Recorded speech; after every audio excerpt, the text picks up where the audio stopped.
So we'll send this archive out to all of our participants today, and you'll probably see this in our chamber report and probably on our chamber Facebook page a little bit later this evening as well. So if you have to step away for a period of time, don't worry about it. You can go back and catch up on this conversation.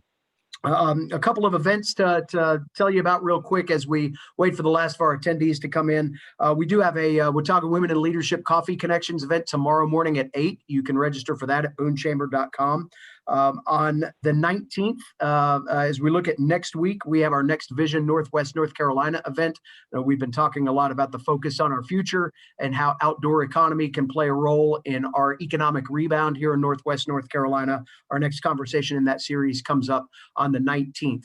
That is Tuesday of next week. We'll have Andrew Davis back with us. Those of you that attended our annual meeting a couple of years ago, remember Andrew. We're going to be talking about product development and manufacturing in that outdoor space, and have some great local examples of some businesses that are really excelling in this area. A couple more things real quick as we let our panelists and our attendees get in. Watauga Leadership Institute starts next week as well. So if you have anybody that is working within your business interested in becoming part of that program, we are still taking registrations, and you can sign up for either the Watauga Leadership Challenge or Leadership Development class at boonechamber.com. We'll start with our virtual retreat day on Thursday of next week. And then finally, our 5th annual economic kickoff event is scheduled for January 28th. Dr. Harry Davis will be giving his annual economic assessment of our area and forecast of what's ahead in 2021. We'll also be hearing an update from Chancellor Sherry Everts from Appalachian State about campus operational plans and policies for the spring, as well as what campus is looking at overall for their goals and things that they'd like to accomplish in 2021 outside of COVID. And Kent Tarbutton, who has long been the owner-operator of Chatola Resort, is going to give us some feedback on how the hospitality industry has weathered the COVID storm, so to speak. So we've got a number of things coming up on our chamber calendar. You can check out boonechamber.com for all the details there. All right, that's enough of the housekeeping stuff. Again, remember to get your questions into the Q&A. And we'll go through these as well as those of you that submitted questions. If you sent me one already via email, don't worry about submitting it again. I've got that list and we'll go through that. So without any further ado, I'd like to give our panelists an opportunity to introduce themselves to you briefly. We'll ask them to unmute as they do so, and I'll go left to right across the top of my screen. So that means that we'll start with Dr. Scott Sinclair from Ridge Pediatrics and Adolescent Medicine. Thank you for joining us, Doc. Yeah, thank you, David. So I'm Scott Sinclair. I'm a pediatrician over at Ridge Pediatrics and Adolescent Medicine, and excited to be part of this conversation today. Thank you very much for joining us. Next up, we have Jennifer Green from Appalachian Healthcare. Jen, welcome back. Hey, thanks for having me again. I'm the Public Health Director, and with AppHealthCare, we are a local health department serving Watauga, Ashland, and Allegheny counties. Jen is a longtime friend of the program, as is our next guest, Dr. Scott Elliott with Watauga County Schools. Thank you, David. Thanks for having me back. And that's my introduction. I'm Scott Elliott. I'm the superintendent of Watauga County Schools. And as we'll discuss in a minute, we have about 700 employees, 4,700 students, and just thankful to be a partner with all of these other organizations. Thank you very much for being here. Next, we have Spencer Hodges from Boone Drug, and it looks like you might have Corey Furman with him there too. Hey, how's it going? Yeah, I'm Spencer. I'm with Boone Drug, pharmacist, and Corey's got to go talk to a patient. So we're just excited to be here and just see what this brings for our community. Excellent. Thank you very much for being here. And then Sean Burrows from Appalachian Regional Healthcare System. Sean, welcome back. You are a friend of the program as well. Thank you, David. I appreciate you having me back on. I'm Sean Burrows, the Director of Pharmacy at Appalachian Regional Healthcare System. Excellent. So as you can tell, we've got a wide variety of expertise here in this panel. We've got folks that are dealing with the frontline aspects of COVID vaccine deployment on a daily basis. We've got some that are dealing more with the business end of that and making sure that their employees are as safe as possible. Some that are also chipping in their medical expertise to this conversation as well. So we put this group together to be as broad as possible, and hopefully that will come out in the responses to the questions today. So without any further ado, I'm going to get right into these questions. And again, we'll kind of route this to the appropriate provider. So again, if you've got something to submit to us, do so through the Q&A. If you have emailed a question in previously, don't worry about that. We've got that already logged and you don't have to submit that again. So first question comes from Janine. It's having had a reaction to the MMR shot 30 years ago and having a reaction to only the only flu shot I've ever taken in 2015, plus various other allergies. What are your thoughts on taking the vaccine? Sean, you're nodding up and down. I think I'll let you take this one first. Yeah, so what we've seen so far with vaccinations is that those folks that have had a previous reaction to vaccinations are at highest risk for having reaction to the COVID vaccination. So if it was a true anaphylactic, life-threatening response that you had to those other MMR and flu vaccines, I don't know that I would be comfortable saying that it would be a good idea to get this one. If it was something that was manageable, then that's probably something you need to talk with your healthcare provider. It just depends on the severity of it and what your comfort level with it is. But we have seen those, the most severe reactions that we've seen are those with a previous reaction to vaccines. Excellent. Thank you. I think the other piece that's helpful is just looking at the scale. There was a study just came out last week looking at the Pfizer vaccine, and basically out of about 2 million doses given, there was something like 11 or 12 severe anaphylactic type reactions. And so, and those all presented themselves basically in the first 30 minutes. So it does happen, but it also is extremely rare. So it is definitely a thing, but it's a very, very rare thing too. Just so people have a handle on sort of the scale of what allergic reactions might look like. Yeah, and I would say that the COVID vaccine, there was something also that mentioned that the COVID vaccine is 10 times more likely for anaphylaxis than flu. But to put that in perspective, it's 1 in a million to have a true anaphylactic response to the flu vaccine, and it's 1 in 100,000 with the COVID vaccine. So you have to be careful what you read and how it's presented, because 10 times higher than the flu sounds really big, but really your risk for a true anaphylactic reaction to the COVID vaccine right now, based on the literature, is about 1 out of every 100,000 people that get it. Excellent. All right, we are moving right along here. So thank you very much for that response. One thing I am going to do while we are going through this process, I'm going to launch a quick poll here that will ask participants to answer a few quick questions for us. It helps give some demographic information for our panelists to understand as we talk about who we are really reaching out to. So there are 3 quick questions about how you come to this conversation today. And we'll leave that up for a couple of minutes and let folks answer it, and then we'll get that information to our panelists. So thank you for doing that. Our next question comes from Laura. She's a local pastor and is going to pass along a few questions from her parishioners about vaccine-related issues. The first one, how long will the vaccine be effective in the body? Will this be something that we'll have to see administered every year like the flu vaccine? Spencer or Sean, if you want to take that one on from your perspectives, and then we'll kind of go around again. Yeah, Spencer, I'll jump in. We don't know. The easiest answer right now is we're not sure. The vaccine rollout was around December, middle to late part of December. So really knowing how long the vaccine's going to give you immunity is still kind of debatable. We need more data. We need more time after this mass vaccination rollout to see how long your body's going to remain immune to it. So we really don't know yet how long the immunity lasts based on with the vaccinations. And then because of that, we're really not sure yet if it's going to be an annual vaccine or not. Everything's speculation at this point in time. Any of the other panelists want to follow up on that? I think it's important for people to know that those original groups, that particularly Moderna and Pfizer, they got the vaccine, they're going to follow them for 2 years. So Sean's right, we don't know, but we're learning every day.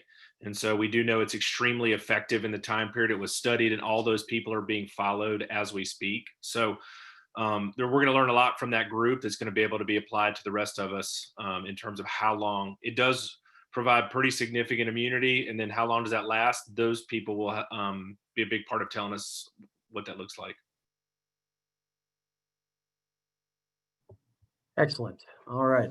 Moving along to our next question, and this is another one from Laura. One of her parishioners asks, President-elect Biden said he would release all vaccines so more people can get the first dose, but will there be enough people to get the second dose in a timely manner? What happens if you have to wait 3 months instead of 3 weeks for the second dose? Does Boone Drug or any other supplier have any information about how that would work with supplies? Jen Green, I may ask you to jump into this one first, and then we can go into some of the other panelists to see if you've got any follow-up. Well, I can say the way it's working right now is that as the states get allocations of vaccine, which they allocate to right now, it's a limited group. It's the hospitals in North Carolina and the health departments in North Carolina. But as that happens, there's a batch process to hold the second dose. So I think that, while I would welcome the opportunity for us to have more vaccine and we work together to get it out as quickly as we can, I'd want to know more about the plans to make sure that that process is maintained. So, right now we are still giving first doses, but we will shortly begin giving second doses because we started before Christmas. And we are confident that we're going to have second doses and that we'll be able to do it in a timely manner. And I think too, the other part of that is pre-booking your second dose when we book your first dose. So, I'd welcome the other folks' opinion about that, but I think I have confidence at this point. I think that we would want to know a little bit more information if that opens up. And I certainly hope we can get more supplies and we get more vaccine locally that we can give out.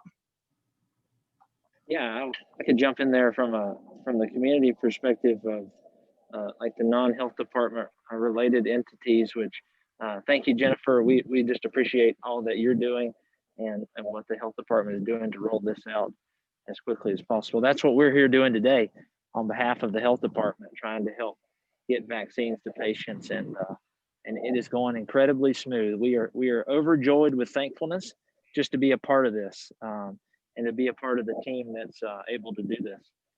So from our perspective of Boone Drug, we have what they call network administrators or federal network administrators that will begin to roll the vaccine out to us no sooner than phase 2 from a federal perspective. Now, what we're doing here is on a state jurisdiction level in collaboration with the local health department.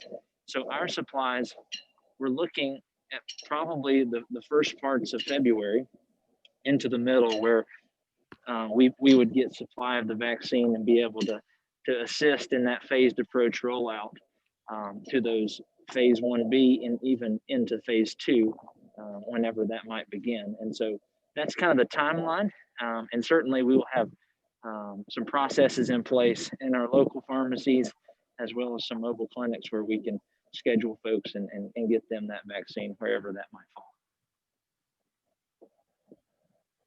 Thank you very much, Spencer. Sean, is there anything that you want to allow from the hospital's perspective? I know that ARMA has started doing some vaccinations as well. Anything that you want to mention in terms of process there?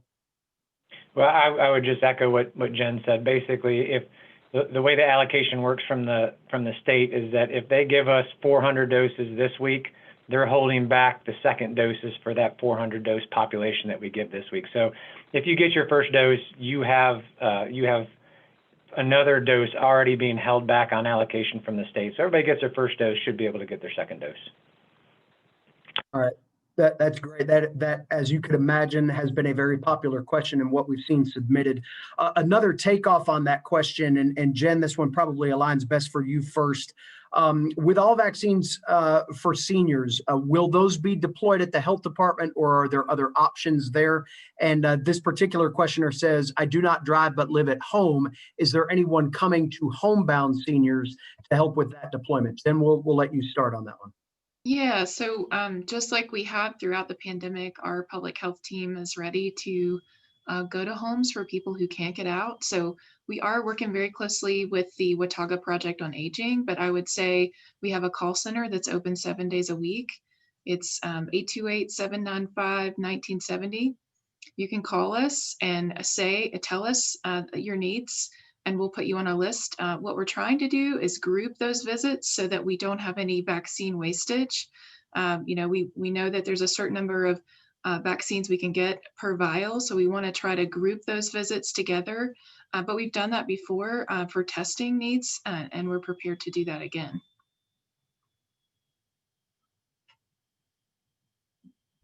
Sorry, I didn't unmute myself. My first Zoom foul of the day.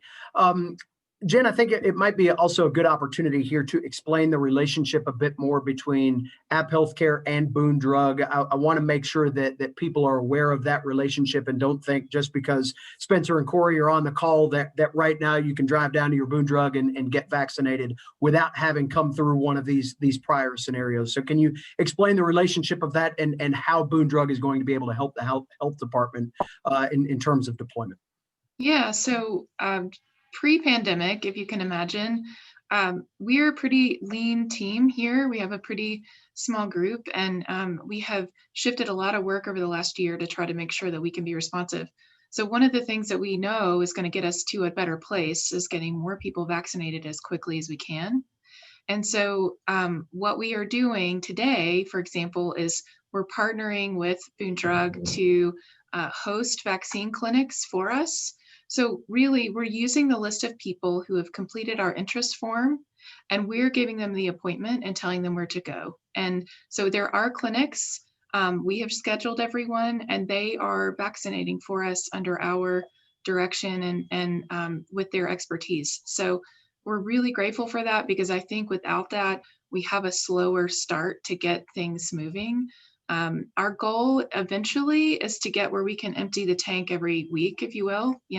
As much vaccine we get, we put out in the community. So we know that long-term, we're going to need to explore partnerships to be able to do that. And today was a good example. We had been talking about how we could partner together, and Boone Drug just stepped up, and we're just really excited about them being willing to host clinics for us today. Well, and that certainly speaks to what our community has done throughout COVID, and that's just that ability to help one another and make sure that we are equitably distributing things as best we possibly can. And again, hats off to Boone Drug for stepping in and helping in this way. We really appreciate that. Our next question here comes from Kim. For Phase 2, Group 2, what documentation is needed of diagnosis of one of the medical conditions defined to be able to register for vaccine appointments in the ARHS system? And is asthma one of those conditions? So Sean, since this is ARHS related, we'll defer to you, sir. That is a fantastic question. And obviously we're in Phase 1B, Group 1. So what requirements are going to be needed for Phase 2, Group 2?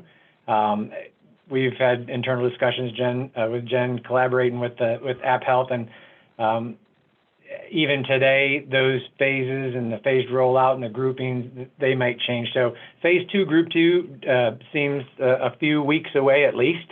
And so we really need to wait for a little bit more direction from the CDC and the state before we know exactly what different diagnoses are going to attain to which different group in which different phase. So I could give an answer right now, but there might be some more direction coming out from the state today, even talking about the rollout. So it's coming. It'll be sometime in Group 2. There's a lot of generalization in the different phases.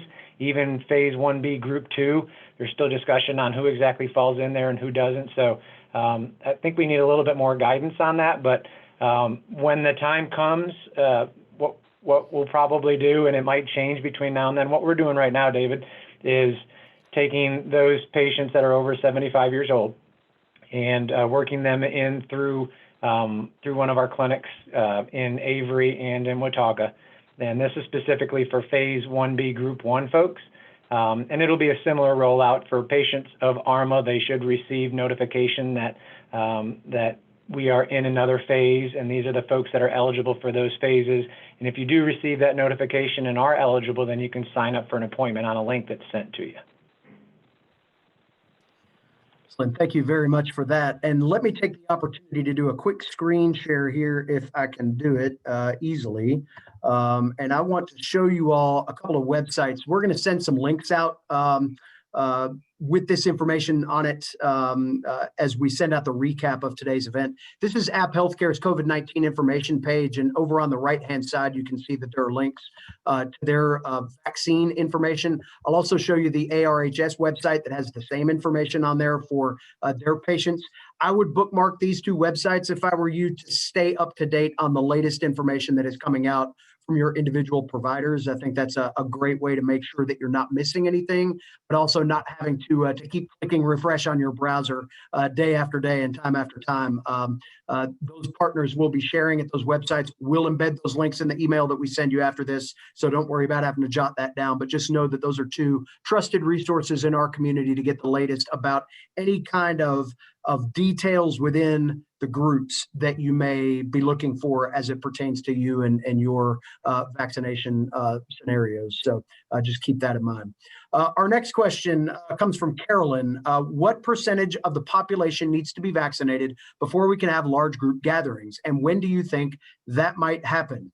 Who would like to take this one?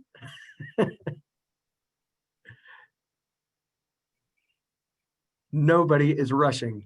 I nominate Dr. Sinclair. The short answer is I don't think anybody knows. I mean, if you say 20% of the population's already had it and has some level of immunity, then and it's still going to be recommended that those people get vaccinated. But if you take that 20% and add a certain amount of people getting vaccinated, 50 to 70% of people being vaccinated plus the 20% of, it's going to be some number that's getting you 70, 80% of people who are immune. And I think the real answer is we won't know until enough people get vaccinated and you see transmission go down. So, I mean, I think that's an open question. The point is we need to get a large percentage of the population vaccinated, though, for this thing to be effective. Thank you for. I would just add to that and say, if we look back in history, vaccines are one of the biggest public health improvements that have ever been made. And so we know vaccines work. Vaccines are helpful, especially when we get to a larger scale. So I do think it's important to, though we may not be able to define exactly what percentage at this point, we know that vaccines are the tool to help us get to a better place. So we really need to, try to encourage people to get good information and inform themselves to try to get more people vaccinated. And that's where those website links will be helpful as well, getting good information from our local providers. I know a number of us really feel good when that's a familiar face or voice that can tell us what we need to hear. And that's where the partners that are on this panel, as well as others in the community, will be able to help share that information too. So thank you very much for both of you answering that question. Let me turn again to one of our pre-submitted questions. I recently read this. This is the questioner, not me. I recently read this. Taking over-the-counter medications such as acetaminophen and ibuprofen before receiving a COVID vaccine may reduce its ability to work and blunt your immune response to the vaccine. Is that true? One of our pharmacists want to take that, or perhaps Dr. Sinclair? Spencer, you've unmuted, so we'll let you take that one. Go ahead, man. You got it. Sean, you may know more. I haven't seen any data around that. Have you seen any data? So I've seen that same recommendation, but when I'm thinking about the process, I don't know that I fully understand how acetaminophen would suppress the immune response to a vaccine. So I've had a number of folks have asked us that, and I've said it has been recommended not to take it, but if you normally take it before your flu vaccine, I don't see a physiological reason why your immune response would be suppressed with acetaminophen. So we've had people that have taken it, we've had people that haven't taken it, and my suggestion would be if you cannot take it, I guess that's probably the safest, but if you have had vaccines in the past that have caused really severe muscle soreness, then it probably isn't going to mute your immune response very much at all. Spencer or Corey, you guys have anything to add to that? I would echo that same thing. Can everyone hear me? I'm sorry. Can you guys hear us all right? Yeah, we can hear you now. Okay. Can you hear me or Spencer better? Does it matter which one answers? No, it shouldn't matter. We were just kind of nodding in agreement that sounds like very good answers both ways around. Is there's no literature that's out there that does any kind of comparative studies that any of us are aware of that says we have actually compared ibuprofen and acetaminophen to see how it works. And Sean's absolutely right. There's no hypothetical reason why any of those things would suppress your immune system. But we always want to give your body every single opportunity, because the point of a vaccine is a body response. So anything that we can do to make sure your body gets its best response is the best thing possible. So we could also argue and say, does getting a good night's sleep not getting a good night's sleep interfere with your ability to mount an immune response? Does not eating a well enough diet, does not being in the best health you could possibly be in, those are things that I would point fingers towards those kind of factors before I would point to things like ibuprofen and acetaminophen first. All right, thank you all for your answers to that. Next one comes from Doug. I'm supposed to give blood next week. Is there a wait time from giving blood to getting vaccine? Dr. Sinclair, that one might be more geared toward you or perhaps one of the pharmacists. I haven't seen anything that would say that would be a contraindication. I'd probably defer to see if Sean or Spencer's heard. Jen, I haven't heard anything about giving blood and then being able to get the vaccine. From my perspective, no, I have not heard that would be an issue either. Yeah. All right. Moving on to another one of our submitted questions. I am a primary care physician in town and upset by the fact that the hospital practices are able to get the vaccine, but they are not being distributed to private practices. I'd like to know why this is happening. My patients are every bit as important as the patients who are going to the hospital practices, and this gives the hospital an unfair advantage over private practices who are struggling to stay afloat during these difficult times. Jen, would you like to talk some about just how deployment is working through the state process and when other providers may be able to get access to vaccinate patients and others? Well, I'll just say, I think one of the challenges is that we have more people to vaccinate than we have supply to vaccinate right now. And I would also say that, every person in your practice is important to us. So, there's a way that we can work together and certainly would open up conversations about how we can support that. I do believe that that's why we have limited distribution points right now. It's because there's just not enough supply. And, logistically, there's just challenges. If you look at the Pfizer vaccine, it has to be kept in very ultra cold storage. Even we at the health department did not have that. Thankfully, our partners over at Appalachian Regional Healthcare System did. And so they're actually able to store the vaccine for us for the Pfizer vaccine. And that's really important to think about when you think on a big scale of getting the vaccine deployed broadly.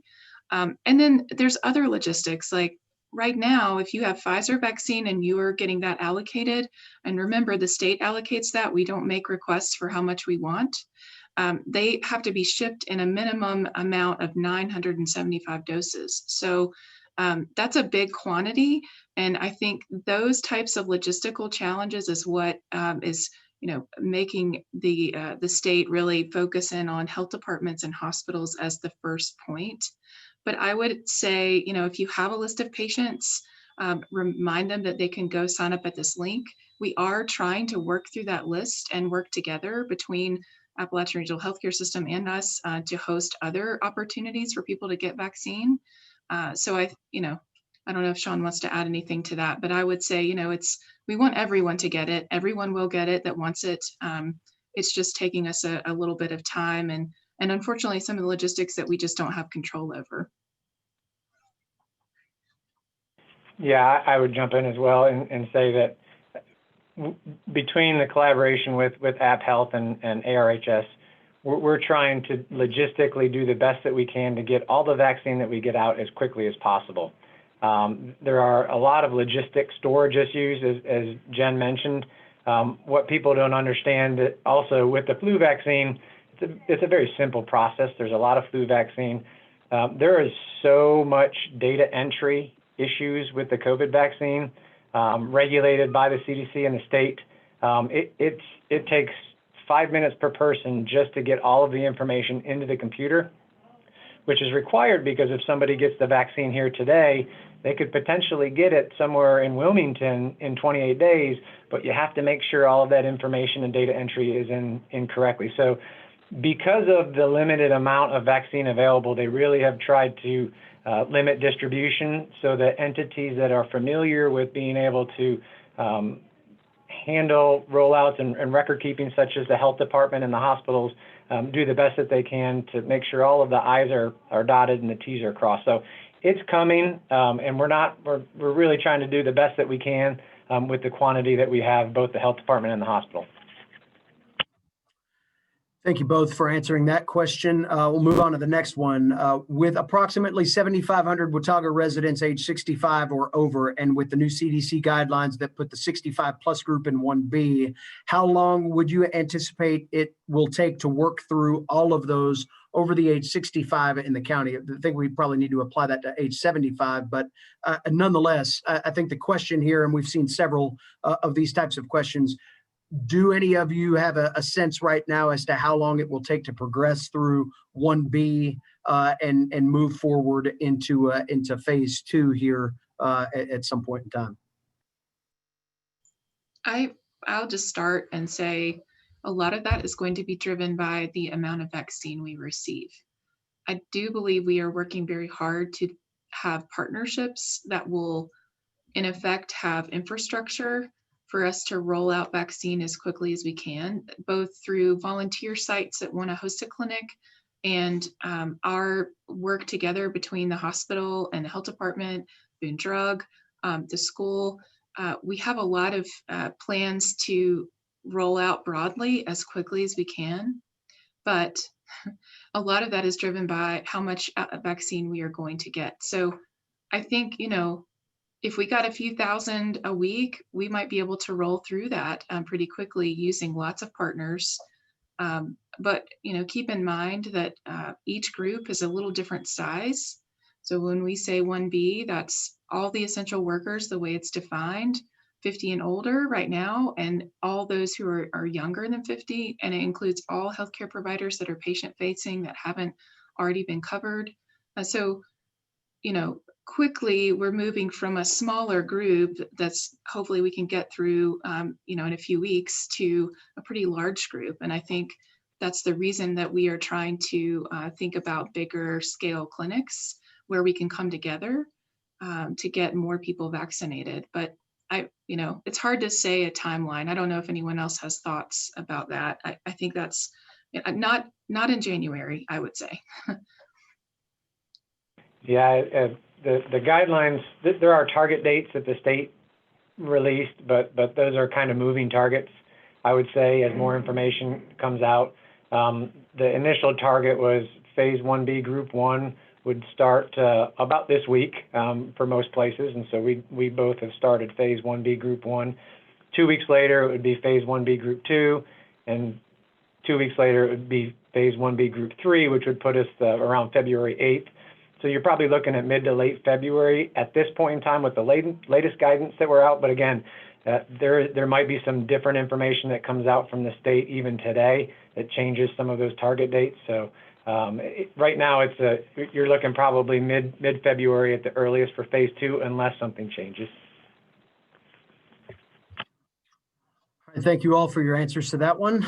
Next question is a little bit more nuanced. We'll go back to back with the nuanced questions here. This person, William, sends us in a question through the Q&A feature. I'm 66 and would like to travel internationally to help out at missionary hospitals as a biomedical technician and do electrical work. Where do I fall in the vaccine process? You can see everybody mentally working through their flowcharts a little bit. So, Jen, you can correct me if I'm wrong, but a 66-year-old The definitions sometimes are a little bit gray for essential workers. But David, remind me exactly what his role was. 66-year-old that would like to travel internationally to do work at mission hospitals as a biomedical technician and an electrician. Yeah, so the CDC is a great website as far as to help answer the earlier question about phase 2, group 2 as well. CDC right now has guidance as to who fits the definition of frontline workers. So if the employment was defined as a frontline worker and he's 66 years old, then it could be as early as 2 weeks from now that he would be in phase 1B, group 2.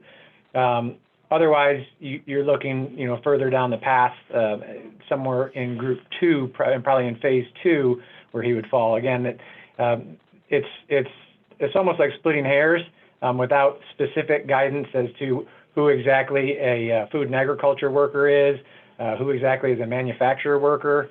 So there has to be. We're looking for a little bit more guidance to be able to define those specific areas. Jen, do you have anything that you can jump in on with that one? I think the difference to me is that they're going to be working in a hospital.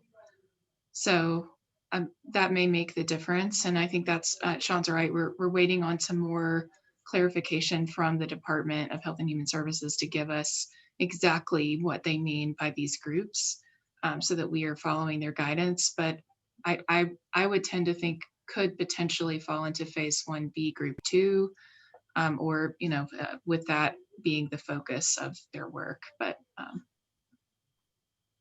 So Jen, this might be a good opportunity to dovetail into what is a silver bullet question for the business community. When you start looking at the essential worker category, has there been any further clarification from the state as to what those categories look like?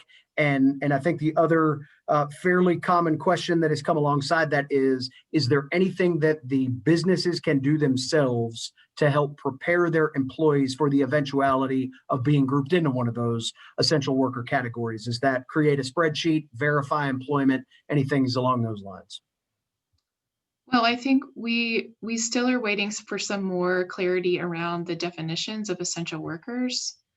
There are a lot of things that are essential. And I think that the way that the state has created this essential worker group is based on COVID response essential. And so we could all argue about what's included or not included and where it should fall. But we are bound to follow really what the guidelines are that we've been given. So I think that's why, earlier it took us a minute to think, because we're trying to think about where does this person actually fall.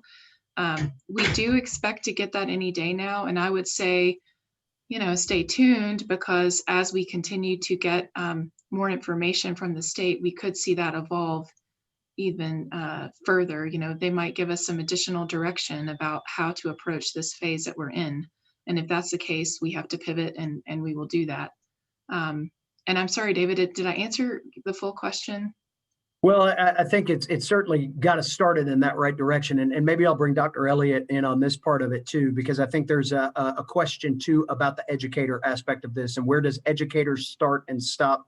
I think we can I think we can accurately say that what the definition of essential worker is today is different than what the definition of essential worker was in March and April. There are some people that are trying to draw that correlation, and they are being defined differently now. So thinking about educators, Dr. Elliott, have you heard anything from your side of this as to where the educator starts and where the educator stops? Does that include university employees, Caldwell Community College, pre-K, all of those types of things? And how are you working to address the need to vaccinate the staff members that choose to do so from your perspective? All great questions, David. And so as Ms. Green mentioned earlier, some of these definitions and who is included in the different phases is evolving, and we might even hear some announcement of a change today to some of those. I am pleased that public school employees, as educators and essential employees, have been moved up a little bit in the phases. We are anticipating that we can vaccinate school employees in phase 1B. I think there is still to be determined from the state, how that applies to people outside of our public schools. If it also includes perhaps primary care providers or private school employees or university faculty. I think some of that is to be determined. But we are here as a primary partner to AppHealthCare and to Ms. Green and her staff to help to provide places to facilitate the distribution. As you can see, I have very little I can contribute to the medical conversation here, but as a large employer and as a community partner with significant assets all across the county, we can be a place where these different partners here joining us today can utilize our facilities, like we have coming up this Saturday at the event at Watauga High School. It's not for school employees, it's for those still in that phase one, first phase. And all of that is being coordinated through the health department. So what we do know is that we have encouraged any of our employees, because we do have some older employees or who are living with older relatives, parents, grandparents in their households, to go ahead and utilize the link on the AppHealthCare website to go ahead and get signed up to get those people in the queue to get the vaccine. And then we've already started the process of a sign up for our employees, assuming that anyone who comes into a school as a school employee and who comes in contact with students is considered an essential frontline employee. I kind of regret that essential, phrasing, because as you said, everyone's employees are essential to their business and operations, but that's how we're defining it. And as I said earlier, 700 employees. As of today, we have over 450 of those signed up. And I suspect that those who haven't are ones who just don't have our email system. Our substitute teachers, temporary employees, and part-time employees might make up the large share of the other 150. So that's what we know right now. And we know that we're kind of working through this prioritized model, but we know that as a business, as an employer, we have always prioritized the health and safety of our employees throughout all of this since March. Health and safety of employees has been at the top priority, because we have to have this workforce in place in order to be able to provide this important service to our students. Second to that, though, we want to be a community partner to help to facilitate widespread access to this vaccine or distribution to this vaccine all across the community, because it is community spread that is really the thing that is holding us back from being able to more fully open our schools. I could talk about that a little bit more at some point if you'd like, but I just highly encourage other businesses and other employers, from churches who may be joining us today to small business, mom and pop shops, to think about how the vaccine falls into all the things that they've already been doing for months now to help protect the health and safety of their employees, and encouraging them to get the vaccine. In my opinion, is one of the greatest and most important things that they could do. I've said publicly, I plan to get the vaccine as soon as it's available, and I fall into that phase. I have a high confidence in the science. It wasn't asked here yet, so I'm going to step over the line a little bit medically here. I've been asked, can one possibly get COVID by taking the vaccine? It's my understanding it's not a live virus vaccine like we might see with the influenza vaccines. And 95% in these trials and studies, 95% effectiveness. So I need our teachers, our school bus drivers, cafeteria staff, custodians to be able to come to work every day. I need them to stay healthy in order to help more of our students to come to school. And I'm really pleased with the high response rate we've had so far. Thank you, Dr. Elliott, for that. It's good to hear from you finally here on the panel. You're right. This is the first time you've ever been buried in a conversation like this. So I welcome you back to the surface. I'm enjoying it for just a moment. But I think you can all understand too, for all of our attendees as well, when you start thinking about employees of Appalachian State, you start thinking about employees of Watauga County Schools. That's two of the top 3 employers in the county. That could take care of a lot of folks if there is further clarification on that, on those particular how the education sector falls in this conversation. So as we start talking about larger groups or groups within groups, you can understand why there's a lot of attention being played to the education side of this right now. All right, moving on. We're about halfway through our panel here, so we've still got plenty of time for Q&A. If you've got questions, please make sure you submit them through the Q&A. We've got several that we still need to get to from our emailed questions as well. Our next one, I promised a more nuanced question, and this is certainly one, wondering about vaccine ability to be effective if someone has had anaphylactic reaction to a yellow jacket sting in the past. Is the vaccine still something that is appropriate for this person? That's almost a softball for me, David, with some of the other questions we've had so far. So yes, having a anaphylactic reaction to a bee sting, yellow jacket, wasp sting, those are not contraindications at all to receiving the vaccine. Quick answer. I like it. That'll keep us moving on. Our next question comes back from Laura. Another one of her parishioners asked, can the vaccine cause infertility in women? There is a rumor that a provider in Boone has said this, and it is spreading like wildfire throughout the community. So just kind of putting that issue to rest. Can the vaccine cause infertility in women, to any of our medical professionals? The short answer is no, there's no data that does. So people have sort of moved from where we don't have strong data to making comments about it causing fertility is, I think, a pretty dangerous thing to say. I think the FDA went out of their way to say with pregnant women, they did not say you cannot get this vaccine. It's not contraindicated. They left it up to people to make the decision.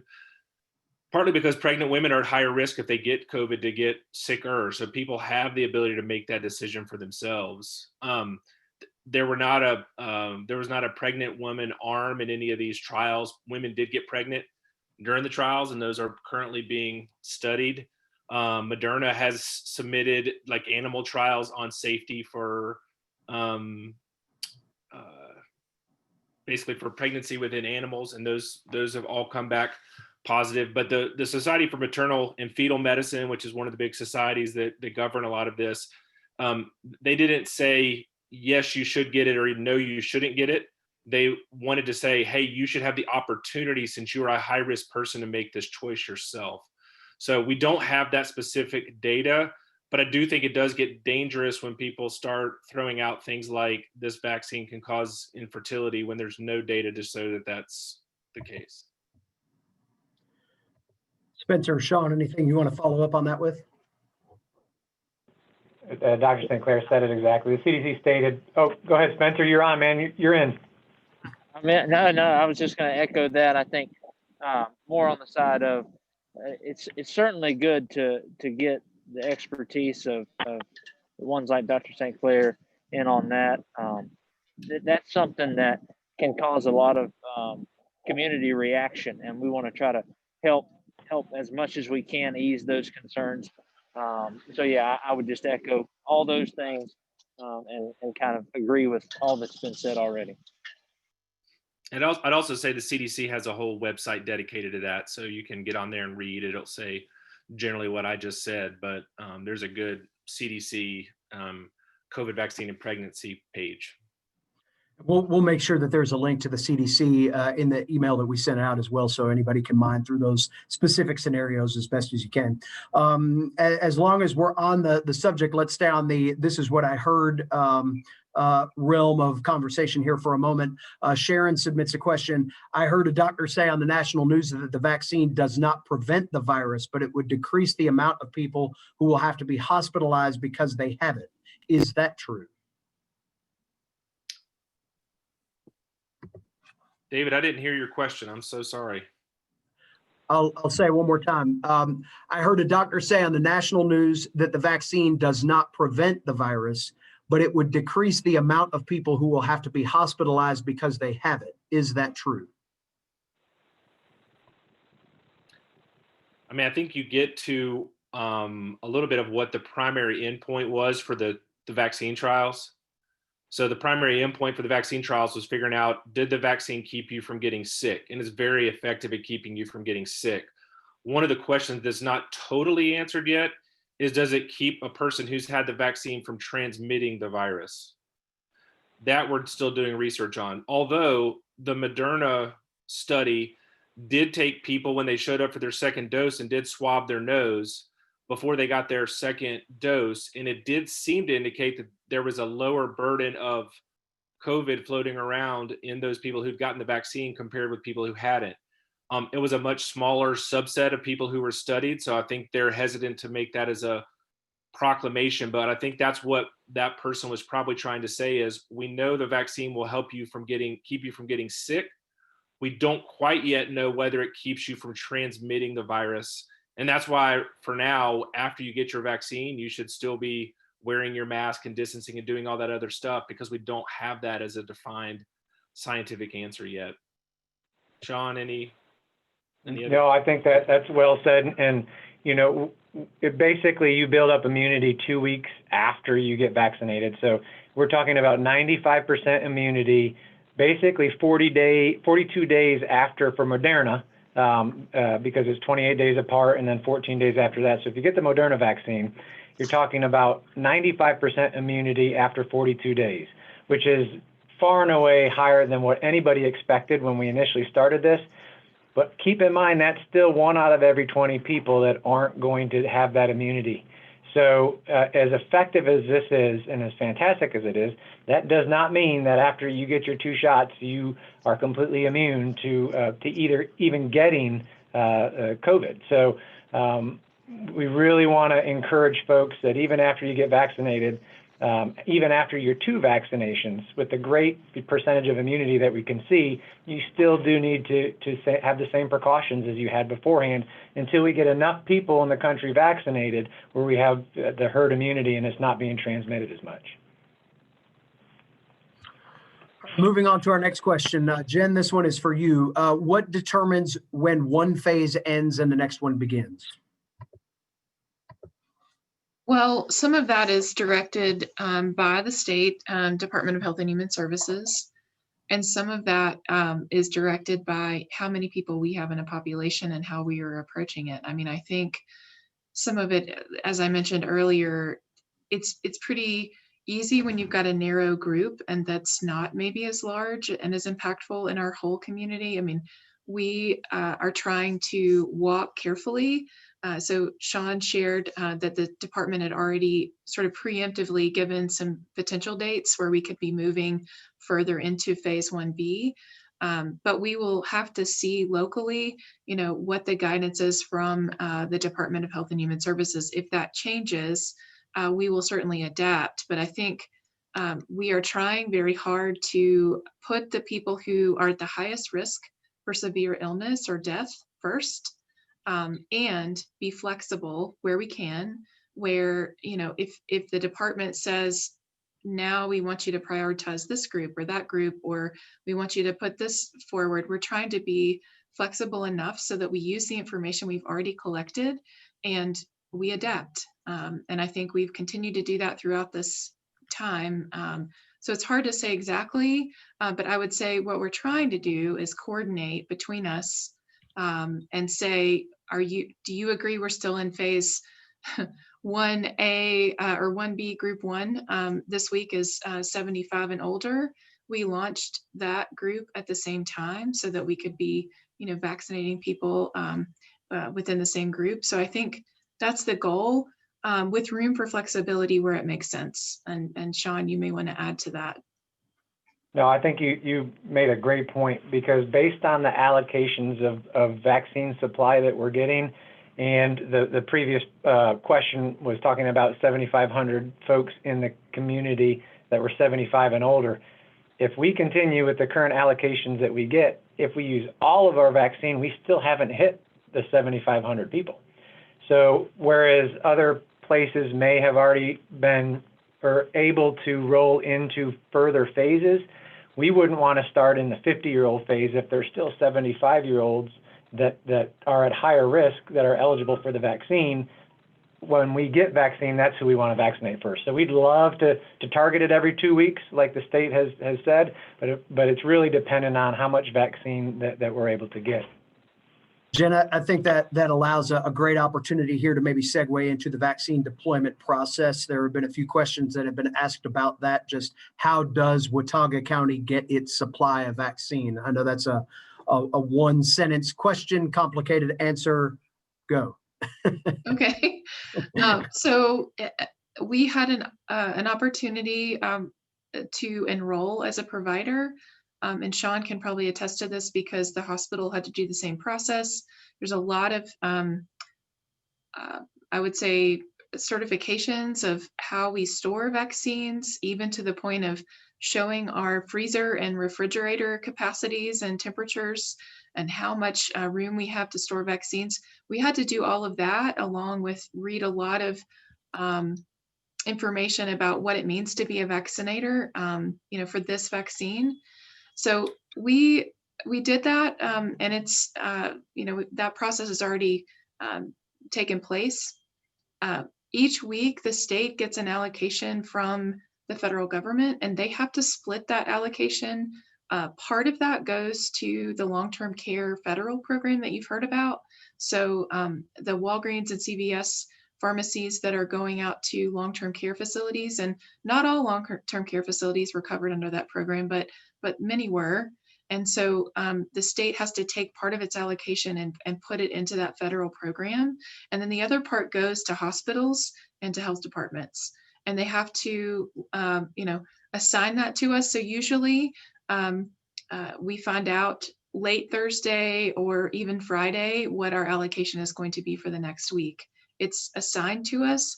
Now, I do think moving forward, they're going to start looking at areas and how they're using vaccine to help influence how they deploy vaccine. We've heard that just from some of the questions we've gotten. And I guess the background is, as Sean mentioned earlier, one of the things we had to commit to do to be an enrolled provider is use this database that the state is required to document all the COVID vaccine, which is separate from what we normally do to document vaccines. So that is sort of how it's working right now. So what we're trying to do is say, okay, next week we're going to get 400 more doses or 600 more doses. How do we want to best allocate them? And usually we've got a variety of things. A community clinic where we've got a bigger volume of people we hope to do together. Partnerships that we had, utilized today, where the health department team here has been giving vaccine all day. And at the same time, we've got Boone Drug helping us give vaccine on their sites too. So I think we do have, plans for deployment that we can scale as we get more vaccine. But that is very much driven by what the allocation is. And I don't think the state decides it either. Let me just say that. I believe that's a federal decision as to how much vaccine we get. So we could see that open up a little bit more, and others may want to add into that answer. I think you summed it up pretty well. That's, I think, helpful background information for folks to have as well. One nice comment here I'll share. The AppHealthCare phone line has been terrific. Thank you. So we are sharing that along and trying to get all of these things in as we can. Next question, and this is a good one and a timely one at that. And Jen, this is probably, again, best addressed to you. Is there a way that healthcare professionals can volunteer time to administer vaccines either in clinics, at Boone Drug, or home visits? Jen, we'll let you start with that, and then maybe Spencer can chime in on anything that can be done to help the Boone Drug team at this point. We have a volunteer link that we've added to our website, and David, maybe we could ask for you to add that to the information for the people who are attending today. But basically, it's a place where you can tell us more about your expertise and your interests. And then we've got a person who is dedicated to reach back out to you to confirm your interest and see when you could volunteer. And I think I see that as a community list. So we certainly would be willing to see where people have interests and share that with other vaccinator sites if we have room at Boone Drug or other places. I think we certainly would be happy to do that. But that's the best way to do it, is to go to that link. Or you can call us. You can call our call center. You can find the number on our website, and we're happy to talk to you and try to get your information. Corey, I know that Boone Drug has been doing quite a bit of work, whether that is through vaccination now with health department partnership or with the testing that you've done. Is there any way that other healthcare providers can assist your efforts in any of those things that you are providing for the community? Yes, definitely. Thank you for asking that question. We actually had that conversation earlier today about our need to try to have some volunteers to roll this out. As we go through this, and we're going through the logistics today of watching how this testing site is operating, and we see what it's going to take in order to keep this thing flowing. Because we could go through today and we say, all right, we did this today with this many people. Could we have done this a little more efficiently with maybe a smaller staff? And then we go through and we say, okay, now let's take that number of staff, let's extrapolate that out to a larger scale. And if we're looking to vaccinate, say, we were saying early 50, 60% of the county, 2 shots each over a couple months period. How are we going to be able to do this? What percentage of these vaccinations is Boone Drug going to be able to take care of? And as we were doing those numbers, we recognized that, yes, some volunteers are going to be crucial to helping us to be able to take care of this.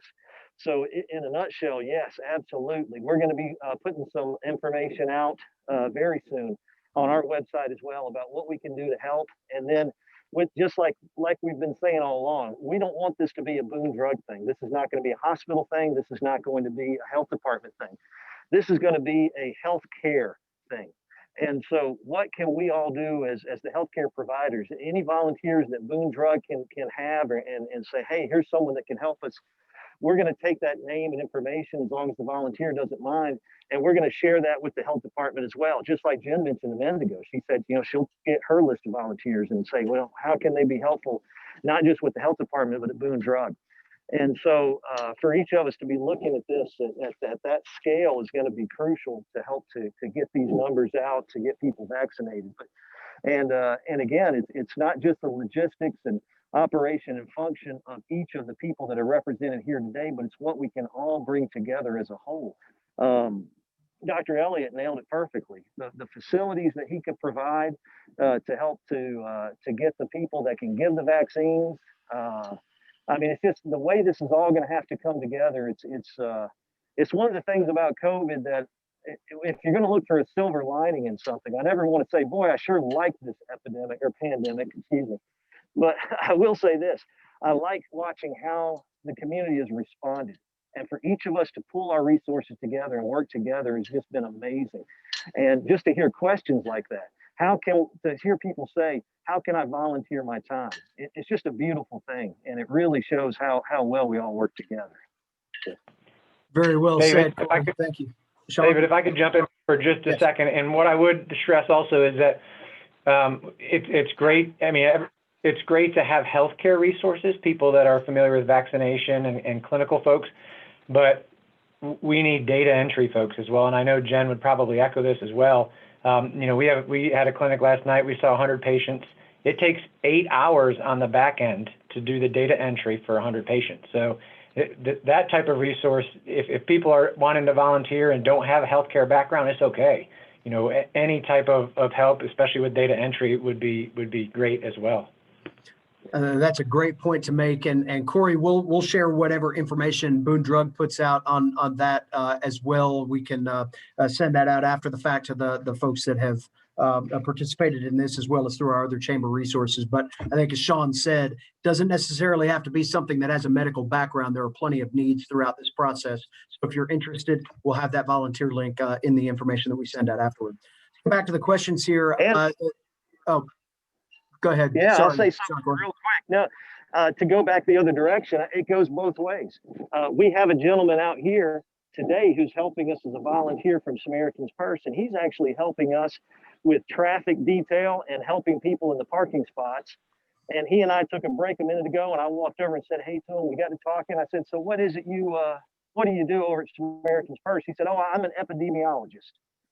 And he's out here doing traffic for us. So, I think that can go both ways, is that we also could use people. Hey, if we get the healthcare providers out here and we say, we've got enough people vaccinating, but I really need to sit here and type. And that is and Sean's mentioned it a couple times today, it is a massive need. One of the biggest needs we have is filling out all that paperwork. But I thought everybody get a kick out of that story. But go ahead, I'm sorry. Thank you very much, Corey. And thank you for taking us on a walk. Those of us that are glued to our chairs right now, we're getting movement through your screen currently. So thank you for that. Our next question comes from Katie. I had COVID in October and had really severe respiratory symptoms. Is it recommended that people with a history of COVID get the vaccine? Does the severity of your history of COVID have any impact on the recommendation for or against also getting the vaccine?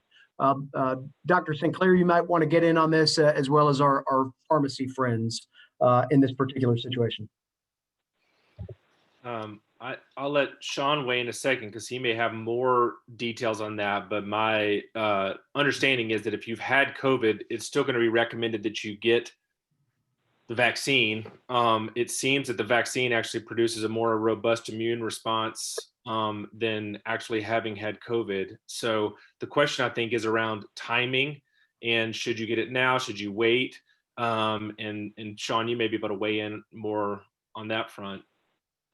Yeah, so the literature as of now shows that after you've had COVID, you have what's called natural immunity for about 90 days. And then it starts to wane. So you still have some after that, but your risk increases at about day 90 after having COVID for getting reinfected. So what we've been recommended to folks, and we've had a lot of folks, obviously, that have been touched by this, as you approach 90 days after your initial symptom of COVID, you would start the process of getting your 2-dose vaccination. So if somebody had it, I can't remember exactly what the date was. If it was November 1st, then you'd be looking at around February 1st or a little bit before that when you would start to get your 2-dose series. If you don't mind, I'll jump in here and just say there's nothing that prevents you, from my understanding, to get it if during that 90-day window. So if your opportunity arises before that 90-day period, it doesn't mean you cannot get it. At this point, at least that's my understanding at this point. So I say that just because prevention is so important, and we have seen people go their 90 days and get COVID again. And it's not been very many, but it has happened. And so I caution people to make sure that that's part of your plan as well.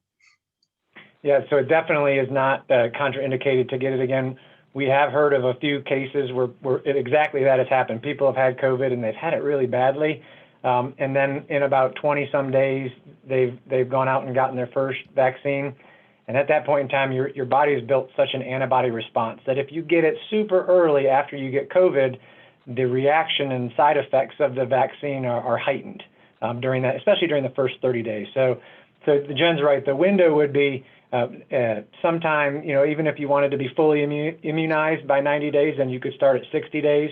But I would definitely recommend that at least waiting 30 to 60 days before beginning that vaccination process, just to avoid some severe side effects.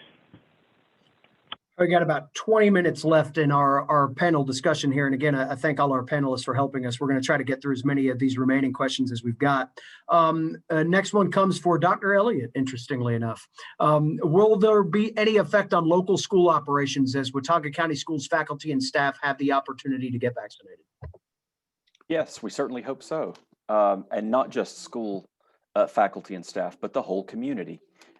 So, I think that our schools are one of those places where the vast majority of our community comes together, and we can see through the cases that we've been investigating every day and the number of positives that we have and the case investigations and contact tracing that our nurses are doing, that there is really the impact to us is on what's happening out in the community. We've seen very little to no spread of the virus or secondary transmission in our schools. We've had probably a handful of cases earlier in the school year, largely with our staff who were, not taking appropriate precautions at the time. They certainly are now, and with pre-K students who were at the time not required to wear masks, and there was no social distancing requirement.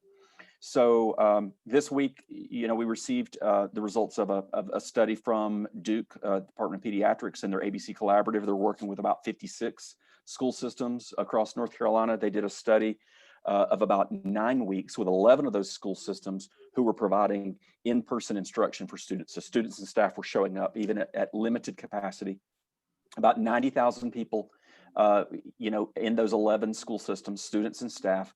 And what they saw in those 9 weeks was, I had the numbers in front of me, was that there were about 773 positive cases among students and staff where those transmissions occurred out in the community, outside of school. And only 32 of those were secondary transmissions in school, meaning that someone came to school COVID positive and passed it on to someone else.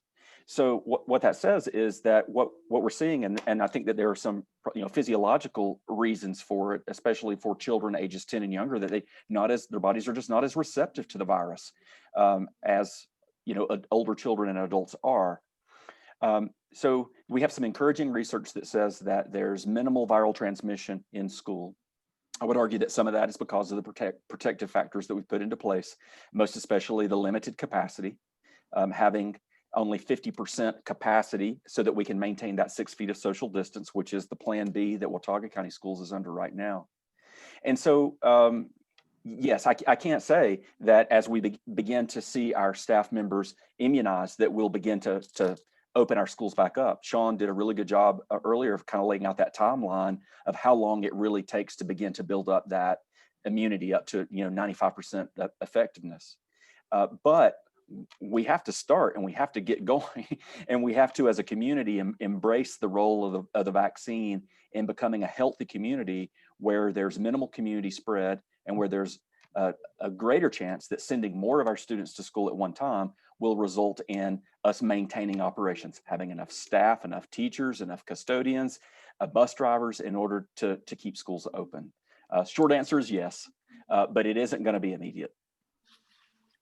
Pediatrician in the room, would you like to add any of that? Add anything to that? No, I mean, I think that study that came out just this last week emphasizes the fact that most of the cases that happen from school are from community transmission, but the actual secondary transmission in schools is really low. So I think that is an encouraging aspect of data that has come out just recently. So. Dr. Sinclair, I'll keep you on for a second and ask you this question. It's an important one and one that we've seen multiple times in the queue here. And that is any timeline about when vaccine will be made available to children. Are there clinical trials that are being followed right now? And even taking it to the point of, will all children need to be vaccinated to attend public school in the fall? Is that a step that is being addressed at this point? And I'll let Dr. Sinclair and Dr. Elliott take these questions. Well, right now, the state plan has kindergarten through 12 and college students in phase 3. And some of that's anticipating getting information between now and then. So right now, Pfizer trials went down to age of 16 and Moderna vaccine went down to 18. But they've had since the fall, kids as young as 12 already enrolled. And so I would anticipate that data coming out fairly soon. And essentially what they're going to be doing is once they get the data back on 12, that's going to be presented to the FDA. And if it looks favorable and similar, the lower age limit's going to, move down to 12. And they're just going to keep doing those studies until they get down to the youngest spot. I've heard they're working on having studies all the way down to 6 months like you'd have with flu vaccine, but those are just going to take time to get back. That's going to be worked through this spring. So data is coming and we'll keep people in the loop in terms of what that means for kids. There was a couple other follow-ups, David, so help me remember. Yeah, you hit two of them. I guess the last one is, will all children need to be vaccinated for COVID before attending public school in the fall? Is that something that realistically could even happen? I have not heard anything related to that, but Dr. Elliott may be more knowledgeable on any requirements that would be. I have not heard anything about that. Based on what Dr. Sinclair just said about the amount of time that it's going to take to really verify those phases as we move down to younger and younger children, it's really hard to imagine that this will become a requirement for school entry. First of all, in general, these vaccines are still in emergency approval. That doesn't mean that they're any less effective or less safe. They absolutely are. But to go so far as for the state to actually require it as part of the menu of immunizations that are required of children to enter into school, I think it may be some time. Same for a requirement of employment. But it is foreseeable. I mean, I think that it is foreseeable that we will see this right up there with MMR and tuberculosis and others as possible required vaccinations. It's unfortunate that over the last couple of decades, we've had unproven, largely unfounded accusations that have undermined the benefits of of vaccinations for our children. But as Ms. Green said earlier, vaccines and the system that we've put in place in public health for distribution of vaccines has probably done more than anything to ensure public health. And so whether it becomes required or not, I just strongly encourage parents to do everything that we can to protect our children right now. Control what you can control, with face masks, social distancing, hand washing, minimizing those sleepovers, all the things that seems like we've been talking about for about 10 months now, and get the vaccine. Right now, we're seeing significant numbers of secondary transmission of the virus within families, that if it weren't for the parents getting the virus, the children might not have gotten the virus. So while we can't necessarily vaccinate those younger children right now, we can further protect them by encouraging parents to get vaccinated and to help keep their families safe. I'll bring up another question that kind of dovetails perfectly into this, and it's a very important one. Can you please speak to the safety of this vaccine and the validity of where the information comes from? Do you have any hesitations about the quick time frame this vaccine was created or the process in which it is being tested? And I'll let our medical providers all speak to this. I think this also helps speak to community confidence in this process, which I know is very important for all of us as well. So Jen, if you might want to start that, and then Dr. Sinclair, and we'll get to Sean and Corey and Spencer there as well. Well, I'll just say this is an interesting time, and what we found is unlike maybe in the past, there was investment made early on to try to have a vaccine ready. That's why we have 2 different vaccines. And just like normal, there has been a lot of effort in clinical trials. So we don't want people to think that the safety protocols of the vaccine have been skipped over somehow. There is a pretty rigid process that the US has to make sure that something is safe before it's rolled out. And I think Dr. Sinclair and Sean and Spencer may want to comment more from their clinical seat about that. But, as a public health director, I don't have concerns. I do think it's going to be one of the best tools we have in our toolbox to get to the other side of this pandemic. Yeah, I mean, I get asked this question a lot, and I do think it's really important because I think, a couple of things important to understand is that during the approval of these vaccines, none of the approval process that any other vaccine goes through was skipped. There's no steps that were skipped. It went through every different phase that it had to go through. A couple of big factors that led to it being approved so quickly. Number one was there's been some pretty significant scientific advances that had been leading up for 20 years to this point that actually got mobilized to make these vaccines. I think that's one thing. Number two, Jen mentioned it as well, that there was a tremendous amount of government investment that allowed things to ramp up quicker just because there was a financial investment there. And then number three, unfortunately, because there was so much community spread, it actually allowed the companies to pretty quickly wrap up their trials and know how well it worked because there was so much spread going on. So I do think it's important for people to know no steps were skipped. And also that the people looking at the data are our scientists, public health, and epidemiology people. These are not political appointees. This is a scientific board that this is what they do. They have the expertise in this, and they were the ones that took a look at it, and it was outside of the political realm. So I think that's really important for people. And I was super excited to get my vaccine on December 22nd, and I'm super excited to get my second dose on January 19th. So I hope that helps answer people's questions about the speed, which is a question I've gotten a lot, but I hope that helps frame that for people a little bit better. Sean, what would you like to add to that, if anything? I completely concur with both of those, both Jen and Dr. Sinclair. Initially, when it came out, before it actually came out, I'm a skeptic by nature, so I need to see data. I'm not the first to jump on the ship at all, and hopefully not the last to jump off. But as I reviewed and more literature came out, more data came out about messenger RNA, which was a lot of people's big concern, the vehicle of how the genetic code of coronavirus was going to be carried to the cells. I needed to hear more about that. I needed to know and be confident that it wasn't going to get into the DNA, and which was a lot of the questions that I got initially as well. But after doing as much review as possible, more than I ever imagined, I'm I'm not a skeptic. I'm very comfortable with it. I don't feel like it offers any more issues or any more. I don't think it's any different than the flu vaccine, except that we're treating coronavirus instead of the flu. So my comfort level from July to September changed dramatically. And I just, in my opinion, everybody has to make their own decisions about it, but I'm very confident recommending it to everyone. Spencer and Corey, would you like to chime in on this as well? So I know that the battery died on the phone halfway through this, and then we came back on, and I'll be honest with you, I came on during the, excuse me just a minute. Now someone's calling me. This is terrible. So I came back on while the question was being answered. So I'm trying to determine what the actual question was. Sure. I think we can summarize it by saying your overall confidence in the vaccine and the methods that were used to study it and implement it. Are you confident in the vaccine, and what would you offer to someone who is asking as a local healthcare provider what your confidence level is? Sure. Very confident in this vaccine.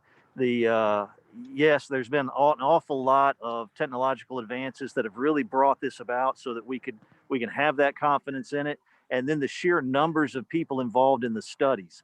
Now, traditionally, yes, we do usually see slightly longer studies, the longer period of time on studies on vaccinations, but the sheer number of people involved in these studies really are a great testimony to the safety and efficacy of this thing. So the number of people involved, matter of fact, I did a continuing education just the other day on this, and they were telling us that the sheer number of people involved in these drug studies exceeded the number of people that were involved in the last shingles vaccine.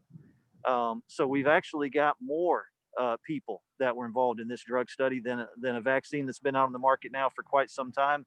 And that's highly recommended, and that a lot of people have confidence in. And Corey, I'll jump in and apologize. I just got your text about getting David to hook you back onto the WebEx here. So sorry about that. Thanks, Sean. That's all right, Sean. I left him hanging too. Sorry, yeah. Corey. Community support all the way around. All right. That's all right. We'll try to get a few more of these questions answered in the time we've got left. Jen, this one's for you. Should persons go ahead and complete a vaccine interest form even if they are not qualified for the current phase? Yes, you should. And the reason is there is a series of questions. It's not very long, but it will ask you particular information that will help us group you. And that is how we're going to work through who gets vaccine. And the main reason for that is we're trying very hard to roll out vaccine thoughtfully so that we don't have long lines or more fear of running out. We want to try to appoint people. That helps us with logistics and managing vaccines, but it also helps us make sure that really people have confidence that when you get an appointment, it's your vaccine. And so yes, complete the form and share the link if you want. Next question comes for this one specifically for Sean. I entered my age and health condition on the ARHS website and scheduled my vaccinations. Do you anticipate any changes in scheduled appointments? No. So if the information's been entered and appropriately this person is 75 or older and has an appointment, then they should be good to go. We'd like to, what we've been trying to do, we have had some folks that have had the link forwarded to them that are not eligible. So on our appointment list, we try to do about 100 a day. We've had to call some folks that aren't eligible and let them know that they're not eligible. And once they're eligible, we're happy to reach out to them. So occasionally a few appointment spots open up, but if someone has an appointment and they're age eligible, they should be good to go. Excellent. Thank you for that. Trying to go rapid fire here through a few of these just in the time that we've got left, so bear with me. Next question for any of our healthcare providers. Will one vaccine protect a person if they cannot get the second shot in an appropriate amount of time? So one vaccine does offer some immunity, not nearly 95%. And there is a leeway, a buffer, that after you get your first dose, there's a bit of a few day time frame. So for Moderna, you're supposed to get your next shot 28 days later. you can get it 4 days either side of that is basically how they studied it. I know over in England, they're postponing the second dose to try to get first doses to more people. CDC has chosen not to go that route, but I would not recommend getting it way earlier than it's due. But if you have to postpone it for surgery or whatever, just whenever you are able to get that second dose, get it as immediately as possible. Okay.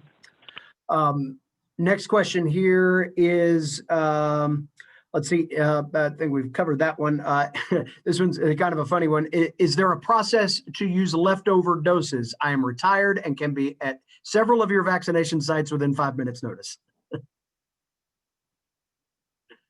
Well, I can start and just say Sure. the reason for the vaccine interest form is because we have a lot of people's contact information pretty rapidly. So we are going to use that method when we have leftover vaccine. If we have unused appointments, obviously that's going to be our first goal, is to try to fill appointment slots. But we're trying to plan thoughtfully so that the people who are intended to get the vaccine at this point in time are the ones who are getting it. So that's how we're doing it. I don't know if others want to chime in. Well, Sean, I've got a follow up to that to you, perhaps, as we get into the vaccine deployment of the full dosage. One person says, and this is one of those kind of community rumor mill type questions. I was told last week that nurses at Watauga Medical Center were being called to see if they wanted to get their vaccine because otherwise the hospital would be throwing out vaccines due to time frames of having them. Is that true? So for Moderna itself, it's a 10-dose multi-dose vial. And once you enter the dose, it can't be reused. So if we have 100 patients scheduled, 100 appointments scheduled, and we see 96 of them, then there are 4 doses that we want to do everything as possible not to throw out. And, there's so many challenges with that without getting too far into the weeds, but we try to not waste any doses. And so what we do is we try to go down the list of people that we feel are at higher risk that haven't had an appointment and contact them. And it's all been internal at this point in time so far, just because we have easy access to everybody and have all that contact information here. As we go out and spread to the community and have community clinics, then there may be an opportunity for a waiting pool or a standby pool to be able to be used. And Jen's got so many names on her list at the health department that are eligible and want a vaccine, and that might be a fantastic list to use for try to get people in quickly to finish up the doses. This next question is a little bit more nuanced, and Jen, it's probably best for you, and it goes back to the volunteer question. The volunteers needed for data entry, can that help be done at home online, or is this something that with all the HIPAA rules and things like that it actually has to be done on the site of the vaccinations? I think it depends on what you're doing. So just yesterday, our call team took over 700 calls and had about 200 more voicemails to return at the end of the day. So there's a lot of things that we do. And I think if you have any interest, fill out that form and we will be talking amongst ourselves as partners to figure out how to plug someone in if you're interested. And I will say, we know that there's going to be large scale clinics where we're going to have people on the site. But if you're interested, there's nothing stopping you from filling that out. And we'll certainly talk to you more about what you're interested in doing. Ken, I've got one last question before I give everybody their parting shot here. And I think the vast majority of these other questions that are still in the queue have been answered in some way, shape, or form. We will provide contact information for our panelists here if you've got any additional questions that they may be able to help you with. This last question, and Jen, this is probably one for you as well. Are there thoughts of having vaccine clinics in rural areas of our county to increase availability to seniors and other folks in those immediate areas? Yes, and I would say one of the places that we think are really distributed well across our county are schools. And so that's one of the things that we feel really positive about is our partnership with Watauga County Schools. And I think that is probably the first place that I would think, as we continue to move forward. The other place that we might consider would be churches. We know we've already got a couple of churches who have expressed some interest in hosting a clinic. So I certainly would not be opposed to that. I think that's a great idea as well. So those are two ideas off the top of my head right now. Well, congratulations. By my count, we answered 39 questions in an hour and a half, and we've still got several more that we could get to, but unfortunately, our time only allows us so much, and we certainly appreciate all of you stepping out of your professional responsibilities to answer these questions. I'll give each one of you just kind of a final parting thought, if you will. Jen, we'll start with you. Just anything you'd like to share with folks about the process overall, or any other ways that they can get any questions answered or outreach that they may need. I'll just say we are here on this journey with you, and I know everyone's tired of COVID-19. We're tired of the 3 W's, but we have to continue to do them. And so what I would encourage you to do is think about the things you can do right now. You can fill out that vaccine interest form. You can volunteer if you want to. You can make sure your friends and loved ones know about filling that information out. And you can read credible sources or listen to credible sources of information and share that information. Our call center is open 7 days a week. So you can find that number on our website. And I'm sure, David, you'll share that information with the folks. But you can call us if you have a question. We're happy to answer. And the other thing to mention is we're going to move through this as quickly as we can, but do realize that there are some challenges, and be patient with us. We're doing our very best, and we know that every person who wants a shot will get one. So just hold tight, be patient, to continue your 3 W's.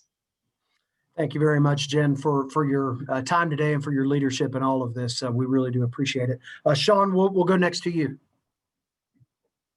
Yeah, I would echo what Jen said, that this is really, everybody wants it yesterday if we could. Unfortunately, there's not enough supply. We have a finite amount of vaccines in the community from week to week.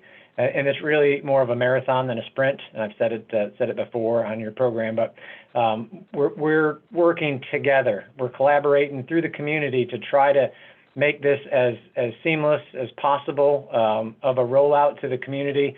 You've seen some of the other stories in other states and even other communities in the state where there's been a lot of issues, a lot of problems. And it's not saying that we don't have those here, but we're really collaborating well together to try to make this as smooth and efficient as possible. And I do also want to say that I know internally how hard we've worked to get our rollout going. And I've been in close contact with Jen in the health department from the beginning. And I just want everyone to understand that the health department originally the infrastructure wasn't built for a pandemic. And they have worked tirelessly and fantastically to try to get testing and vaccination out to the community. So as frustrating as it is that there's not enough vaccine right now for everyone, please understand how hard that the health department is working for our community. Corey Furman, Boone Drug contingent representative, right now on the screen. We'll let you go next. Thank you very much. You know, I don't want to sound like I'm just simply repeating what everybody said, but it really is just an amazing thing just to watch how well all the people represented here today are coming together to work on this. And the health department has done an outstanding job with everything that's been given to them. And just can't say enough about how proud we are of them and how excited we are to partner with them and help with this. And to give everybody just a sense of encouragement for the future, that when things like this happen in our lives and when things get really, really tough, it is true. That's when we see people really perform at their best. And that's one of the things that we're seeing here in this panel discussion is seeing all these people from these different organizations coming together and doing their absolute best to help the community. Nobody here's coming out here for any kind of personal gain. There's not a lot of money in COVID vaccines, that's for sure. So we're all coming out here to do what we can to help to combat this pandemic. and to watch everybody pull their resources together and do the best they can. It's just amazing. And I'm just proud of how well everybody's doing. I'm proud of how well everybody is just simply wanting to see the best for the community. And that's really the best thing I could say for everybody right now, is just to continue to be optimistic about the future. Don't lose hope. Continue to do all the safety things that you need to do, but just know that this is the nice beginning to something that's going to get us to a spot where we can get back to some sense of normalcy. Corey, thank you very much. Dr. Elliott, you next. I also just want to add my thanks to everyone. These community partnerships are so valuable, and maybe the public doesn't always see the ways in which these different organizations collaborate and work together for the public good on a regular basis. But in times like this, it's great to know that we live in a place with such strong partnerships. I want to say thank you to the Chamber and to the business community for the support that you have shown to our families and to our schools. And to other employers. It's just been great to see the leadership that the Chamber and Keep Boone Healthy have provided throughout all of this. And I just want to thank you for that. And of course, I'll always keep my view squarely on our children and our students in our schools. And I have a high degree of confidence, as the others do, that very soon we're going to be past this, and we're going to be glad that we all work together to make it happen. But we still have a ways to go. There is just because vaccines are beginning to come into the community doesn't mean that they are silver bullets and that immediately this is all going to go away. So as Ms. Green said, we know what we can control. We know what we have to do. All those mitigation and prevention measures are so important right now. And I would just ask the community to continue to do everything that we can. Even if you don't have a child in school, you're a member of the community, and we're all in this together. We want our children back in school and to be safe and healthy. And to do that, it's going to take a community-wide effort. So thank you to everyone. Thank you, sir. Dr. Sinclair, we'll let you close us down. Yeah, I think the vaccine has a chance to be sort of the way that things start to move back to normal. And so everybody in this call is working really hard to make it happen. And I would just call on people in the community to just sort of say, how can I be part of the solution to helping? So whether that's volunteering, whether that's helping people in your orbit fill out the vaccine interest form, whatever it is, how can I help be part of getting this out to as many people and as quickly as possible? And everybody working and pulling together is going to make that happen the quickest way possible. Well, we certainly, on behalf of the Chamber and our team here, we thank all of you for taking time out of your day. I know this has been a significant commitment. We've got the governor making an announcement in about an hour today, so we're all going to go jump to that screen here in a moment. But for you all to spend your time and share your expertise and help our community understand the nuances of this and get that from credible sources. I think Jen might have been the one to hit on that. We encourage people to find the credible information. Not that your aunt's sister's boyfriend's cousin isn't the smartest person on Facebook, but they might not know the most about this. And that's where we get the opportunity here to see our local experts really do what they do so well, and that's help us care for our local community. We would continue to support the fact that while we all long for the day that the 3 W's are the answer to a trivial pursuit question, it is not today. We still need to continue our vigilance there so we can do all we can to keep our community as healthy as possible as we move forward at a time where we know we're getting ready to move into another holiday weekend. We're gonna have a lot of extra folks up here. The more vigilant we can stay through those processes, the healthier we can all stay. So again, we'll have a full recap of this email to you later with the links that we mentioned, with a link back to the video. We'll have this on some of our other Chamber resources tonight. So if you run across somebody that wishes they could have been here, we'll bring it to them in the very best way that we can. And as always, if there's anything that we can do to help you or your business or your family or our community in general, we're happy to do so in any way we can. So thank you. Enjoy the rest of your Tuesday afternoon, and appreciate your time here today.